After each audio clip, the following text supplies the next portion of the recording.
Hello viewers, let's watch this week's GK questions. We'll discuss most of these in a detailed manner. The rest will touch and go. Who won the 2025 Wimbledon women's singles title? Ladies and gentlemen, this is Iga Swiatek. Iga Swiatek belongs to Sweden. Sorry, Poland. Where did I go? I took her to Sweden, I guess. She's from Poland. Okay. She's the first Pole to win. A person from Poland is called a Pole, P-O-L-E, or a Polish. She is the first person to win a Grand Slam tournament. And ladies and gentlemen, Iga Swiatek has won six major titles, 6 Grand Slam titles, 4 at the, French Open, and the rest at, 1 Wimbledon and 1 US Open. Now, she defeated Amanda of United States. So, the runner-up was Amanda of United States. Now, thing here is that you see that she's endorsing, there are 2 brands here. One is Infosys, the other is this symbol, you see. This is On. This is On. Swiss clothing and retailing company, cloth retailing company. It also sells sports goods, accessories and all. Now, Infosys had appointed Iga and Rafael Nadal, 2 persons are their global ambassadors. Global ambassadors from Infosys are Rafael Nadal, the retired tennis great, and Iga Swiatek. What about these choices here? Veronica and Elise are the winners of the doubles title at the Wimbledon. They are the winners of the doubles title. Okay. They together won the doubles title at Wimbledon 2025. She's from Russia. And this Elise is from Belgium. She's from Belgium. I want you to know one thing. When you look at this word, it's pronounced Russia. We usually say Russia, but it's Russia. Okay. It's good to know the right thing. We may not use it, but it's always good to be familiar with the right thing. Okay, that's a little about women's singles and doubles winners at Wimbledon. Which country is hosting the world's, the largest ever war fighting drills named Tasmania? Yeah, Talisman Sabre. Talisman is an amulet, some kind of a, what you call, people call it lucky charm. Okay, some people have taweez and all that. So, talisman, saber. Saber is kind of tooth, actually. Okay. Involving more than 35,000 military personnel from 19 nations. Ladies and gentlemen, actually, this particular exercise is bilateral. It's always been bilateral. Okay. It has always been bilateral between the United States and Australia.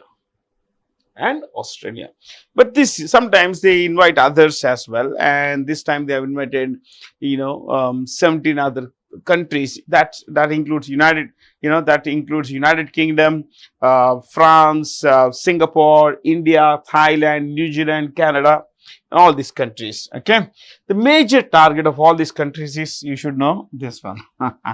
That's how it is. Okay, so it's actually a bilateral exercise between the United States and Australia, but this time around they have invited a lot of other countries.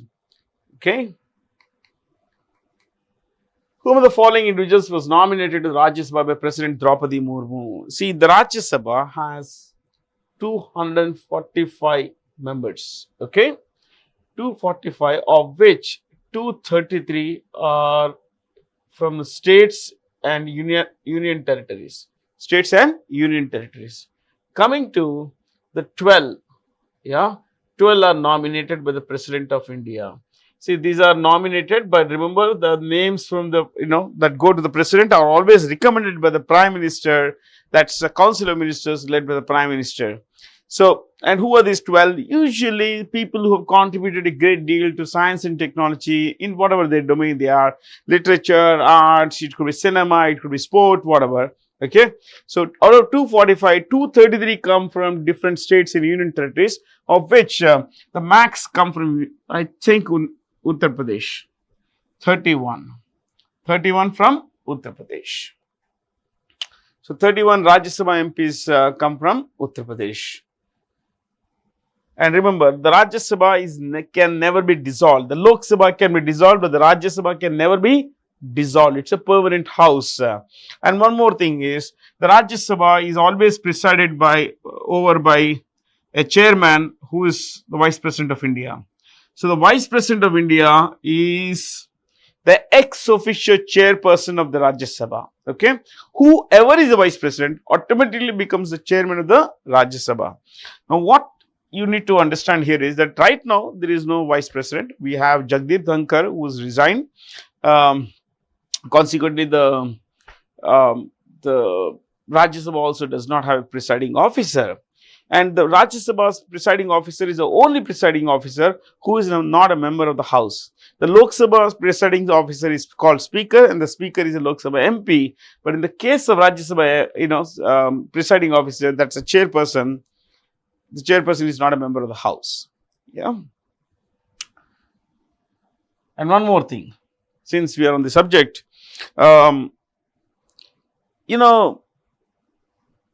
the Vice President of India's salary is 0. It's a surprise, I know. You may say, no, it's 4 lakhs, Bharat.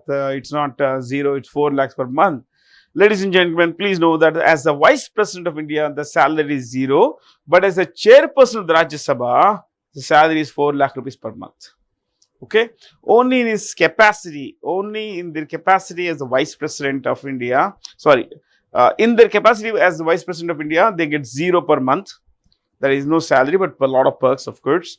But as a chairperson of the Rajya Sabha, they get 4 lakh rupees per month. Okay. Now, this Ujjwal Nikam was the prosecutor. He was basically the prosecution's lawyer, basically. He was a prosecutor, government prosecutor in the Bombay bomb attacks cases, 2008 Bombay attacks. Yeah. Sadanandan Master, Sadanandan was in his young day, youth, he was a communist leader, but he turned to the BJP and he became an RSS pracharak. But later, I think in 1994, some communist workers attacked him. They severed his legs below the knees and they mutilated in such a way that they could not be, reattached. But while he was a teacher, he went back to the school using prosthetic legs. Some grit there, some kind of courage there. Yeah, some courage, some grit. Harshvardhan Singh Shringla was a foreign secretary of India. He's a retired person. Dr. Meenakshi Jain, an academician, a writer, a historian. She's a writer of books like Vishwanath Rises. Vishwanath Rises and Rises. Vishwanath Rises and Rises. I think something is wrong with my hand, I think. Vishwanath Rises and Rises.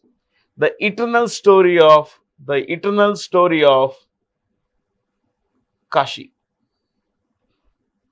or Banaras. The eternal story of Banaras. Okay.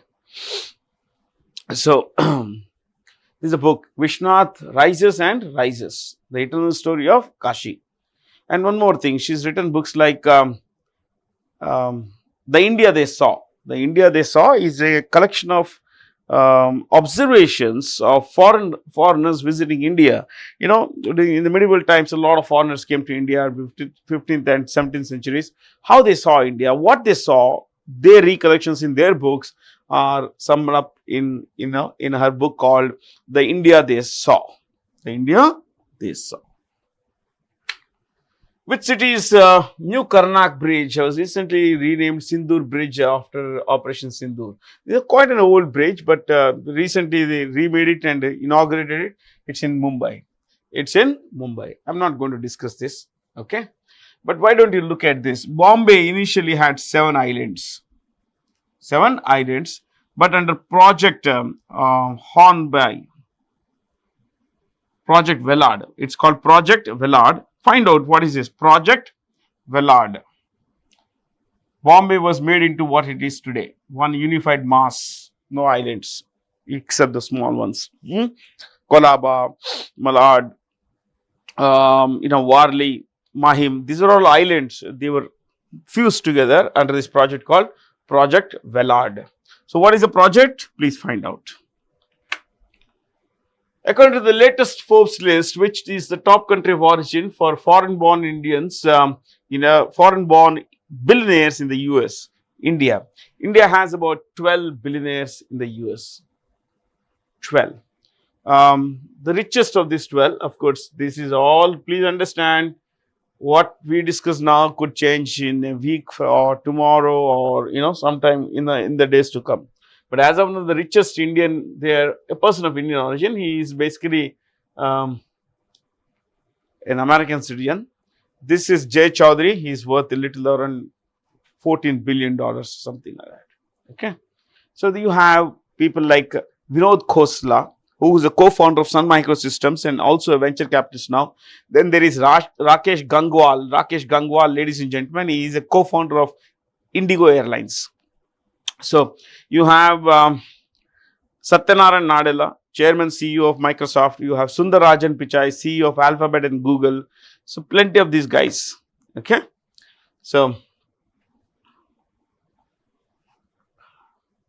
about the choices, there's hardly anything to discuss for us.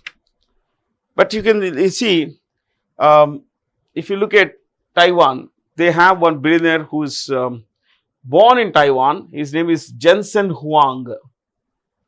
Jensen Huang. Who is this guy? He is a CEO of NVIDIA. He's a co-founder and CEO of NVIDIA. CEO and co-founder of NVIDIA. Jensen Huang. He was born in Taiwan. He was born in Taiwan. Who became the first Italian man to win the 2025 Wimbledon title in the competitions? I mean, this is singles title, of course. The first Italian. This is Jannik Sinner, world number 1 Italian. He is the singles champion. He defeated Alcaraz of Spain. Alcaraz of Spain in the final. These two guys are the doubles winners. Men's doubles. Men's, since we are discussing men's tennis, they are the winners of the doubles tournament. Both are British. They are from the United Kingdom. So the men's doubles title was won by Julian Cash and Lloyd Glasspool of the UK.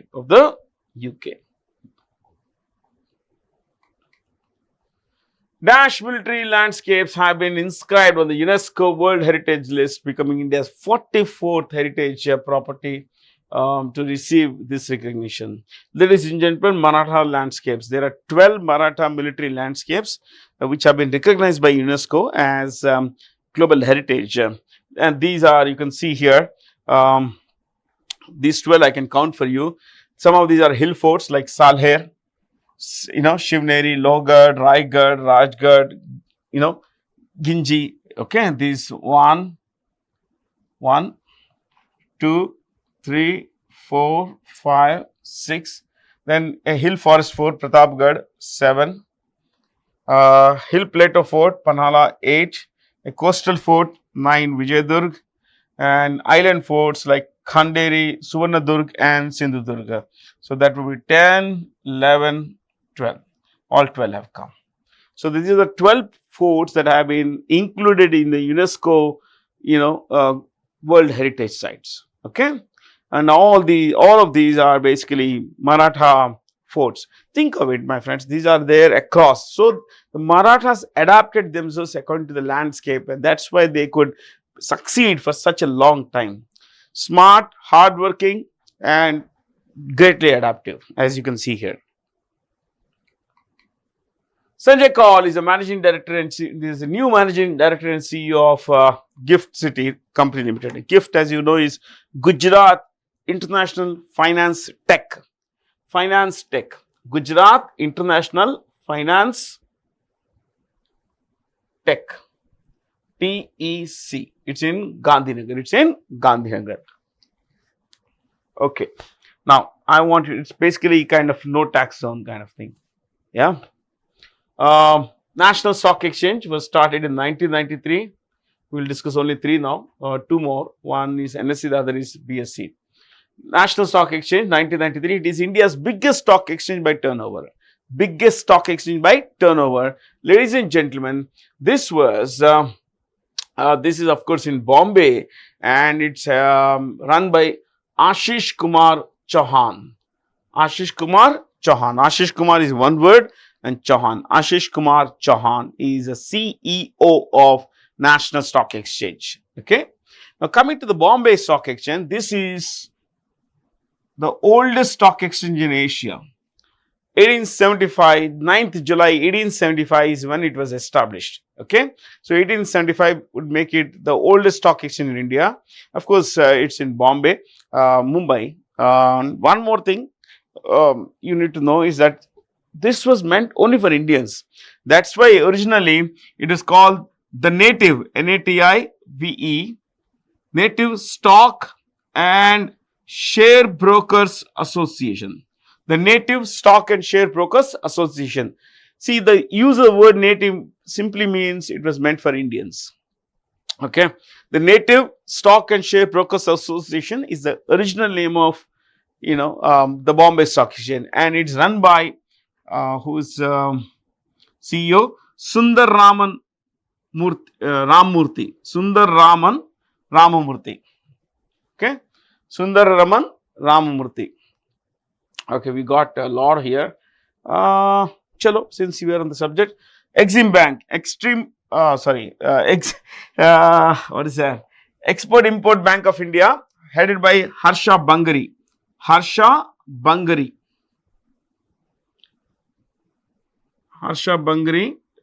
She is the managing director of Exim Bank. UDAI is headed by Bhuvanesh Kumar.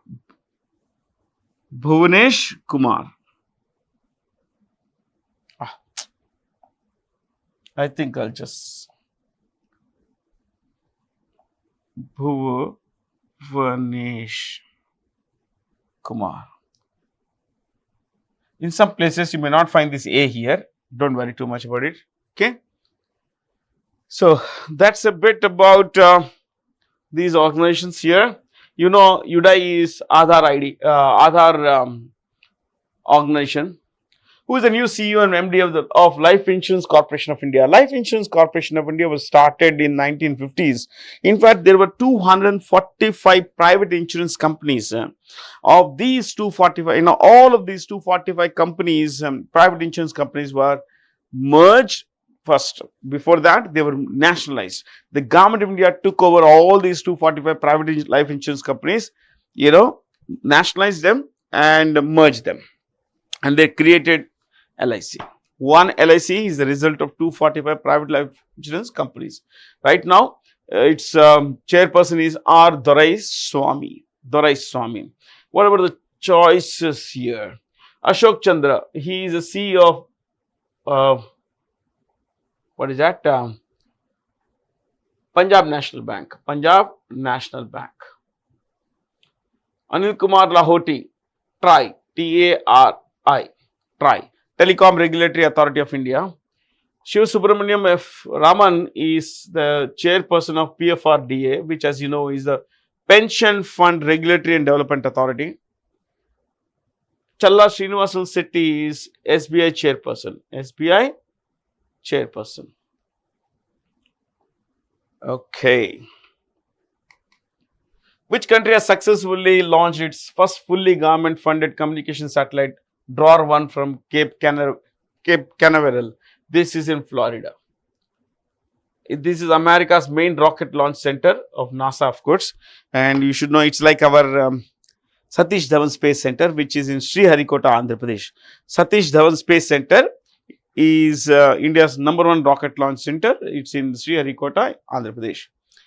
Israel has launched this, and this particular satellite is called Smartphone in Space, nicknamed Smartphone in Space, because it can do everything, like whatever you need. It has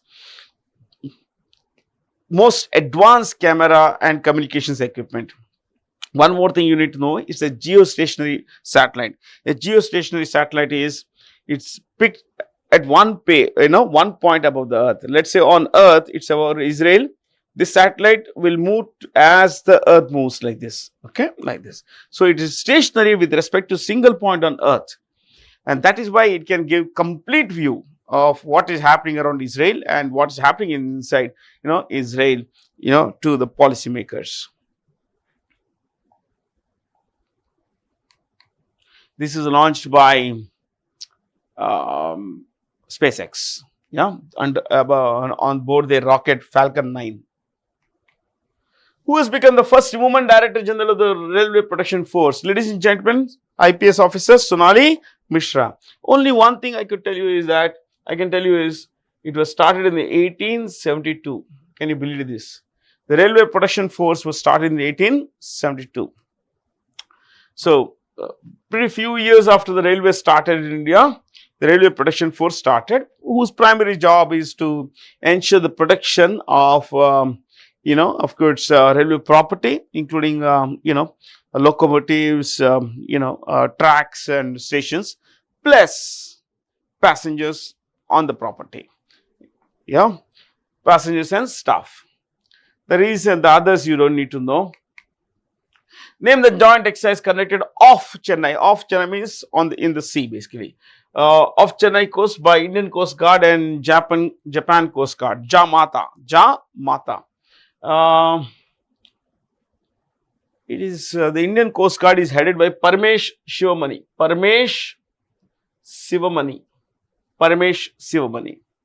What about the choices here?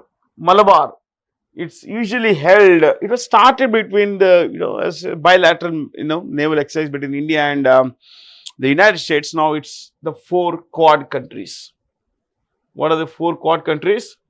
India, United States, Japan and Australia. Okay, let's put JP. India, United States, Japan and Australia come together every year for the Malabar military exercise, more of a naval exercise. Varuna between Indian and French navies. Slinex, as you can say, Sri Lanka, India naval exercise. India naval exercise. Samudra Shakti is between India and Indonesia.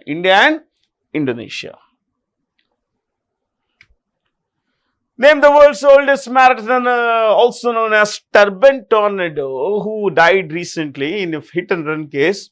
He died at the age of 114, and Fauja Singh ji, he was called Turban Tornado. In fact, it is is the name of his biography. It's the biography.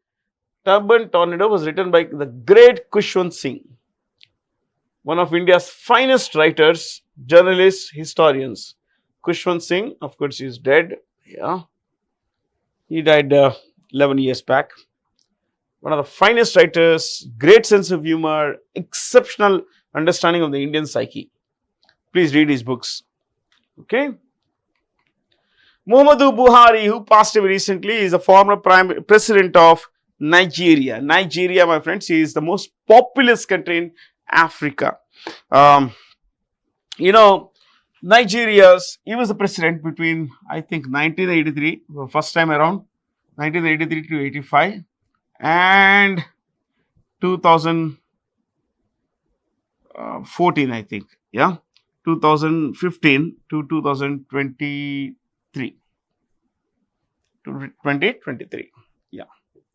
So, I mean, he was there for a long time. And of course, very strict when it comes to policy making and all that, but he is no longer around. What about choices? Egypt, my friends, is run by a dictator, a military dictator who is a friend of India. So he's good for us, good to us. Abdel Fattah LCC. He is the former military chief of Egypt, who later became the president of the country. Turkey is headed by President Recep Tayyip Erdogan. Kenya, there is a war happening there William Ruto. William Ruto. Tanzania, Samia Suluhu Hassan. Samia Suluhu. Samia Suluhu. Suluhu. Suluhu. So I've discussed the choices as well. Which company's CSR, corporate social responsibility arm, has launched the Springboard Livelihood Program to enable 500,000 job seekers in India to find employment by 2030? As you can see, the answer is here, Infosys Foundation. Let me tell you who founded these companies. We'll just stick to that, okay? Infosys. Infosys was started, if I'm not wrong, in 1981 by N.R. Narayan. There are 7 guys. I'll give you the names of all 7. N.R. Narayanamurthy. N.R. Narayanamurthy. Okay. That's one. Then Nandan Nilekani. Nandan Nilekani.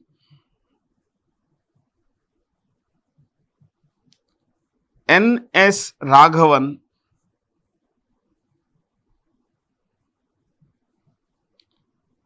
For Chris Gopalakrishnan, I'm writing in short here. Chris Gopalakrishnan, GK is one word.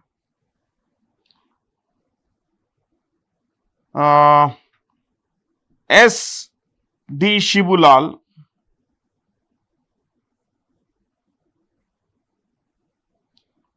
Okay. K. Dinesh. And the last guy who left the company before it became a publicly limited company is Ashok Arora. Ashok Arora. Have you got all the 7 names? 1, 2, 3, 4, 5, 6, 7. Oh boy, all 7 have come. These are the founders of Infosys. Okay.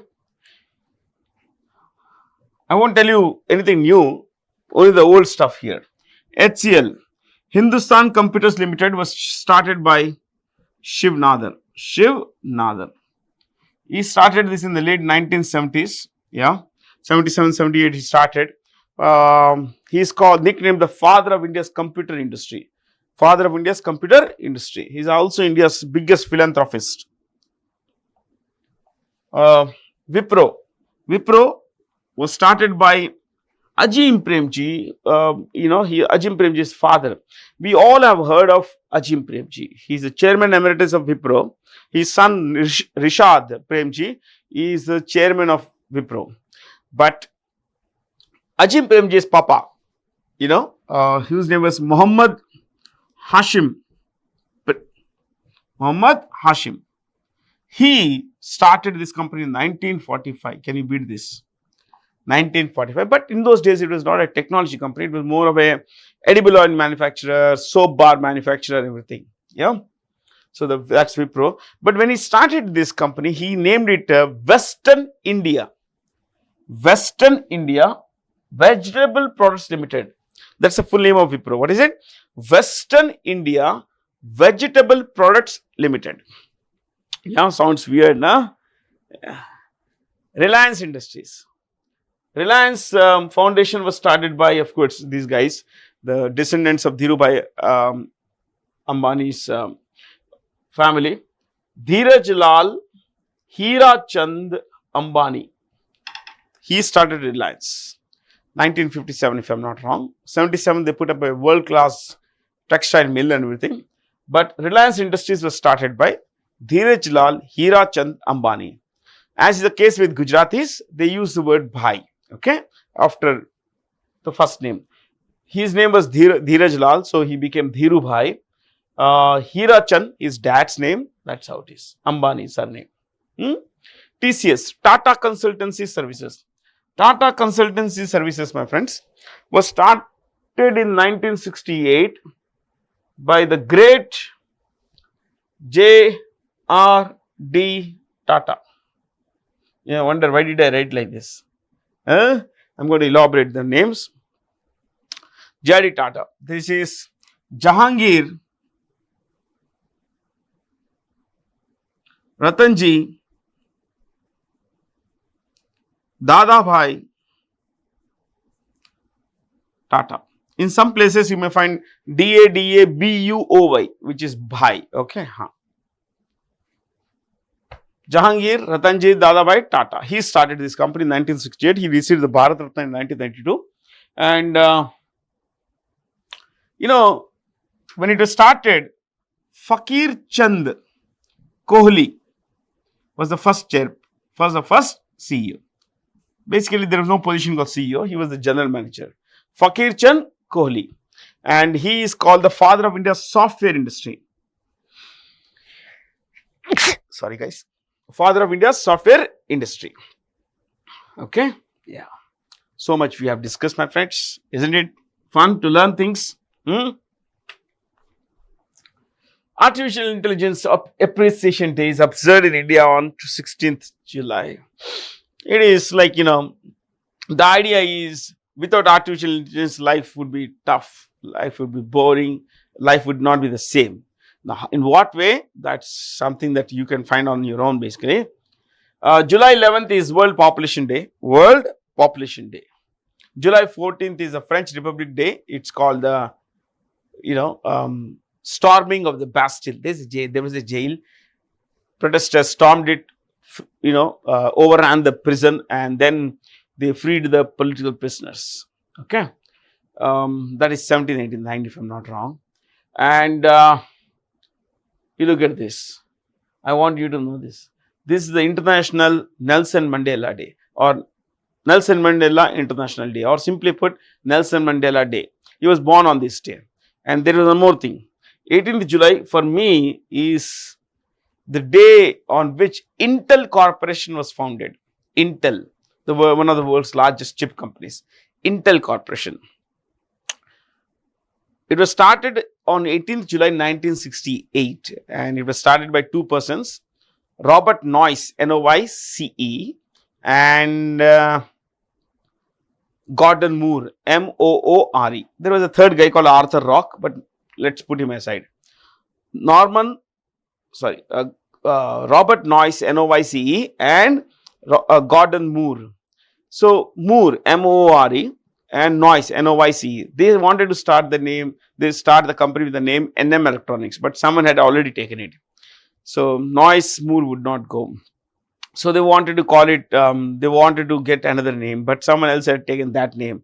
So finally they settled on Intel. INT is Integrated, EL is Electronics. Integrated Electronics is Intel Corporation. INT is Integrated, EL is Electronics, Integrated Electronics. That's how the company's name comes.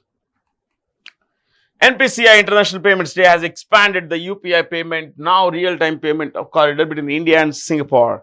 As of today, by the way, NPCI is National Payments Corporation of India. National Payments Corporation of India.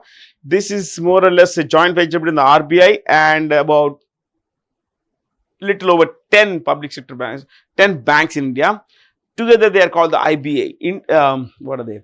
Indian Banks Association. Indian Banks Association. So the IBA and the RBI came together, but more or less people see it as a subsidiary of the RBI. National Payments Bank, National Payments Corporation of India. It's headed by Dilip Asbe. Dilip Asbe, ASBE.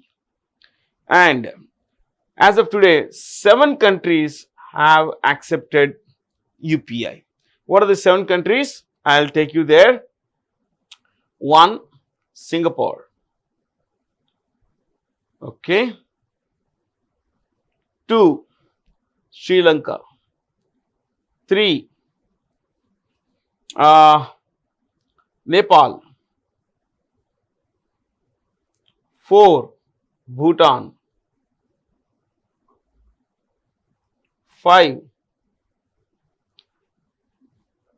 let's go to Mauritius. 6, United Arab Emirates. 7, France. Hey, all 7 have come. All 7 have come. Okay. 7 countries which have accepted the UPI, Unified Payments Interface.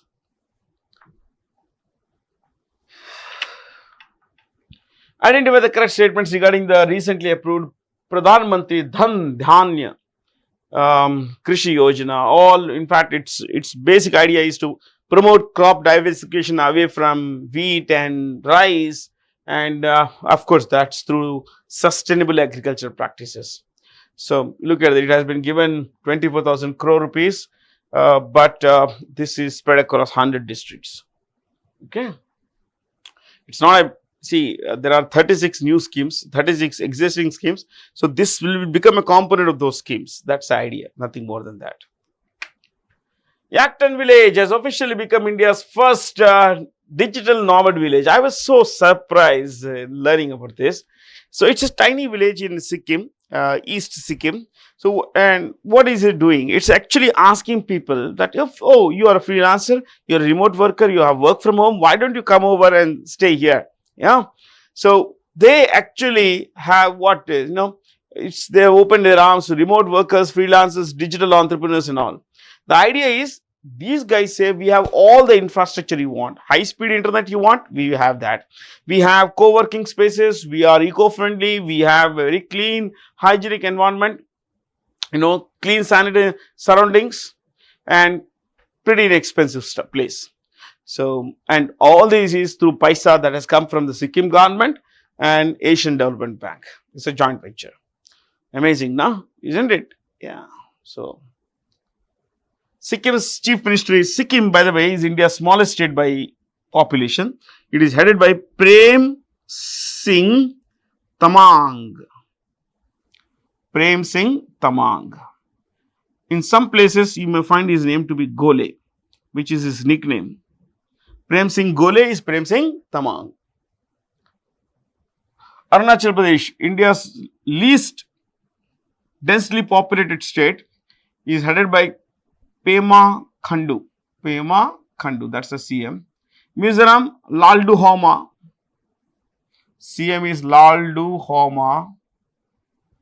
Meghalaya, Conrad Sangma. Conrad Sangma. Manipur, as you know, is under president's rule, so we'll not go there. Oh, Tripura. Dr. Manik Saha. Dr. Manik Saha. Okay.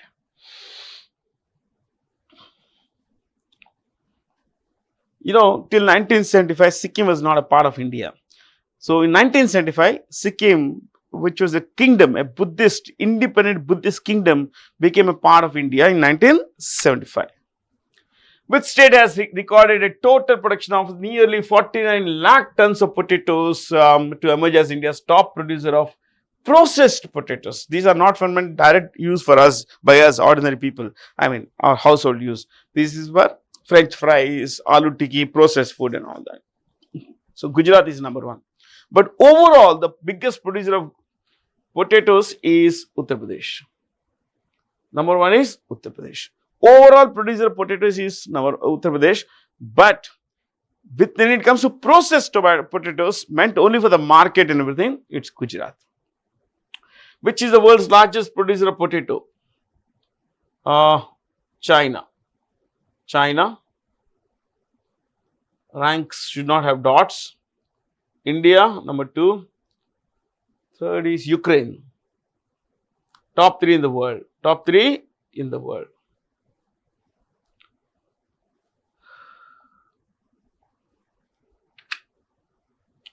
With which nation will the Indian Navy take part in the 32nd Simbex, which is, a maritime exercise? Singapore, India bilateral, maritime exercise or bilateral exercise. Singapore, India maritime bilateral exercise. Okay. So, you have Singapore here. What are the choices here? Syria. Why don't we look at just the capitals? Damascus. Because we have been looking at leaders and all that. Ahmad al-Shara is not important. Senegal, what is it? Dakar. People call it Dakar. So, Dakar. Saudi Arabia's capital is Riyadh. Sri Lanka, of course, as you know, there are 2 capitals. One, Colombo. Yeah. Colombo is one capital. Plus Sri Jayawardhane. Sri Jayavardhane Pure. It's one word. Pure. I'll just clear this.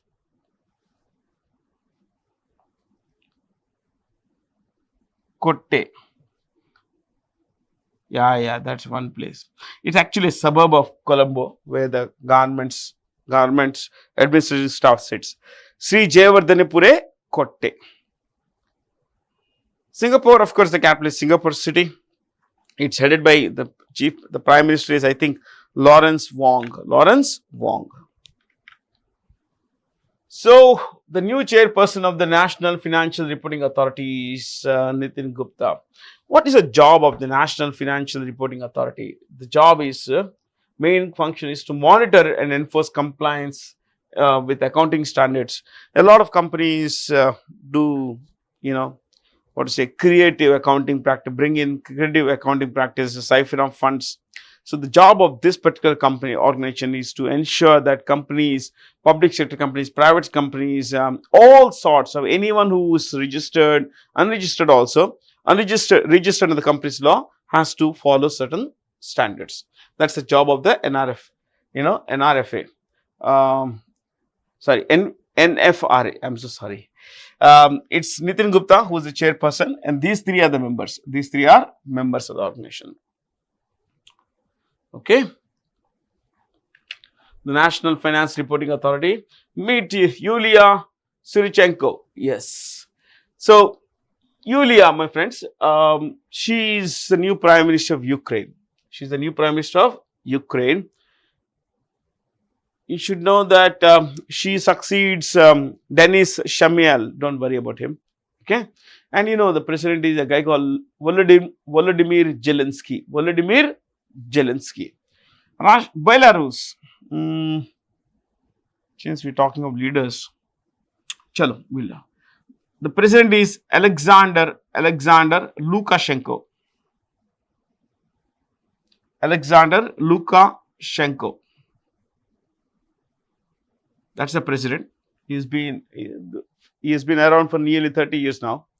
Russia, of course, you know the president, but let me give you the prime minister's name. So PM, this is Prej. PM is Mikhail Mishustin.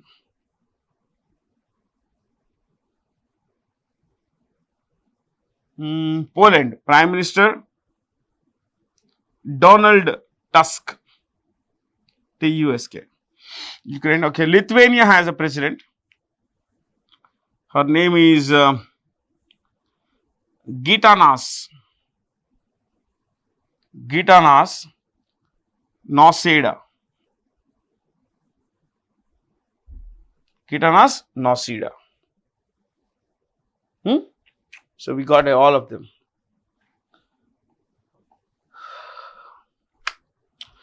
That's all from me, my friends. Thank you for being here.